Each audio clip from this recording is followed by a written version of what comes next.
Well, today we're going to talk about our other brain, which has a lot to do with our health in our body, big time. Yes. Big time. And that is your gut. The gut. Right. Yeah. Yeah, they call it your second brain.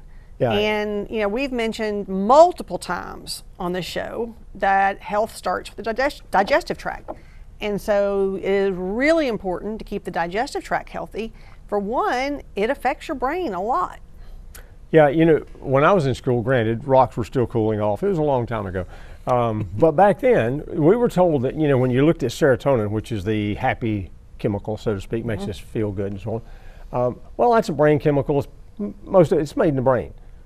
Actually, fast forward to a few years back, and we found out that, about 90 to 95% of that serotonin is made in the gut, not in the brain. It's used in the brain, but it's made in the gut. So as science advances, we realize, hey, that brain in the gut is extremely important to us. Right, and they've also found that it produces dopamine and GABA too, which are other brain chemicals. Right. So when you start looking at, where the brain chemicals come from, especially the ones that make a difference in anxiety and depression, it's actually the gut. And people don't think about, well, I need to get my gut healthier because I'm depressed or anxious, but that's what you should do. There's a whole nervous system they've now found in the gut.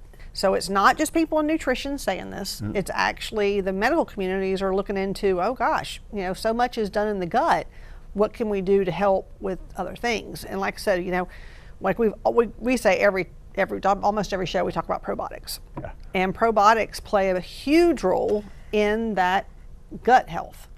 And that is actually, the probiotics is what makes a lot of the brain chemicals they find. Yeah, what's really interesting is they say that essentially the amount of bacteria and so on that we have in our gut has somewhere around 14 trillion cells.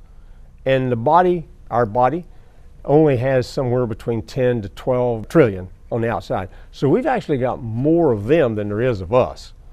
So that's, when you think about it, there's more bacteria, more cells from bacteria and so on living in us and on us than we've actually got cells that makes us us.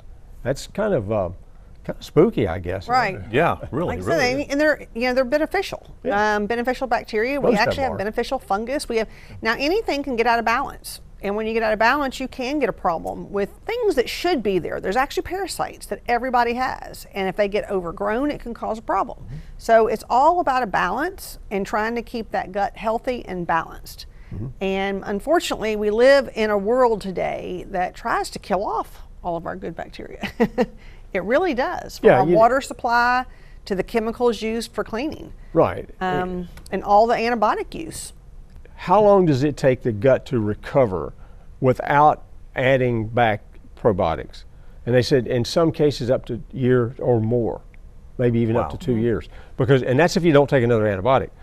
And if you do, well, okay, start all over again. Because it takes that long to actually reestablish the normal flora, we call it, Right. in the gut. And that's why we do see, I have a lot of people who's come in over the years that they get sick, they take an antibiotic, and then all of a sudden, they get over that, they have another infection of a different kind, and then they take another antibiotic, and it's a never-ending circle. Then they get another, it's because they don't replace the good bacteria, and that is 70 to 80% of your immune system. So when your immune system is compromised, you've got to do something for it. And so you can't stress enough, if you take an antibiotic, you have to take a probiotic afterwards. You don't want to wait that year or two for your gut to recover on its own, because then you're going to probably get sick again. Probably the majority of the people that we talk to on a daily basis, when you get down to it, they've got some sort of gut problem. If you ask them about digestion, indigestion, gas, bloating, heartburn, constipation, diarrhea, whatever, they've always got something. They've got one of those components. They don't think anything about it. Well, that's normal, because it's so common. No big deal. But yet that's telling you that, hey, something's not right. And sure enough, when you get into it and we start trying to fix things, and a lot of times we'll have to explain to them, okay, we've got to kind of fix this gut issue, because if we don't do that, this other problem's not going to go away. Once they get that fixed, then they're like, wow, it really does make a huge difference. I was going to say, one of the big things are actually, leaky gut is one of the big things that's associated with some of the gut problems. And, taking antibiotics without immediately taking something to heal the lining of the gut, and also taking probiotics to replace, you can actually get what they call LPS or lipopolysaccharides that actually leak into the bloodstream and cause other reactions and inflammatory processes.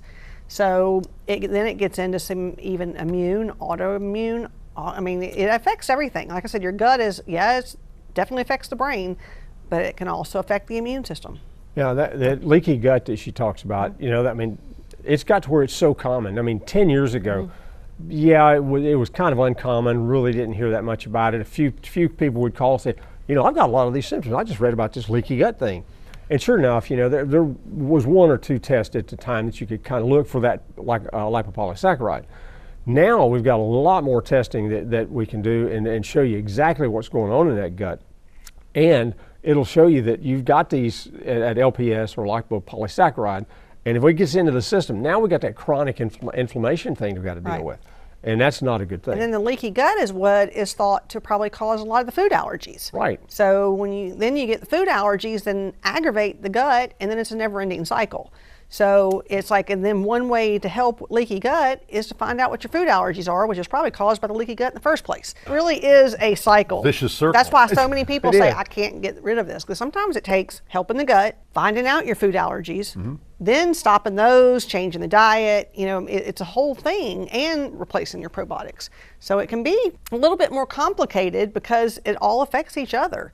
Unfortunately, a lot of people want to break it into parts and think, well, this has nothing to do with this. That's not true. Well, that's one of the problems. It's called reductionism. And a lot of the big, what we call modern day philosophers, I guess, but some of the scientists have realized that that's one of the biggest problems we have in medicine today, is that we have tried to reduce everything down to a simple thing. Like, okay, if you've got a stomach issue, well, that's just your stomach. Well, it affects everything in your body. I mean, when you start thinking about that's your second brain, that's going to affect the main brain, the big guy upstairs, then now you've got the whole body involved. And you can't reduce it to just, well, okay, we're just going to hammer on the gut here. You got to look at the whole picture. Yeah, and a lot of people will say, oh, IBS is just in your head, and some of the researchers are saying, yeah, it actually is. It actually is. It actually is, because it affects the brain. So when you start looking, the brain actually tells the digestive tract a lot of things to produce and do, and then and the other way around, and then it produces all kind of chemicals. As you said, it can contribute to a lot of other issues. I mean, acid reflux. And the vagus nerve plays a huge role in all of it, and that can even start affecting the blood pressure and blood pressure issues. So the vagus nerve is one of our cranial nerves coming out of the brain. Number 10 to be exact. But the 10th cranial nerve, vagus, we call it, and vagus means wanderer. Okay, and it just wanders around. I mean, it goes literally from the brain, comes down, gets into the heart, the lungs, into the esophagus, the gut, down into the intestines, liver, the whole thing. I mean, it just kind of wanders around the body, gathering information, sending it back and forth to the main brain. And it's the direct communication. It doesn't make the chemicals like the rest of the brain, like the second brain or the enteric nervous system. It's just monitoring everything, and fast. I mean, if something goes wrong, it's really fast. Something happens in a stressful situation, I mean, that vagus nerve, boom, everything changes just immediately. And they've done some really weird and probably inhumane things to animals when they're testing them. But they go in and cut the little vagus nerve in a little mouse or something, see how they respond. Not well. They don't handle stress very well. They can't respond to it as effectively as a mouse that has a normal nervous system. I thought what was interesting is they've actually found, there's no doubt research has shown that probiotics and taking probiotics affect the brain. But they went in on animals, unfortunately, and cut the vagus nerve, and then found that actually taking probiotics then don't work. Doesn't work. Because it's about the gut telling the brain what to do.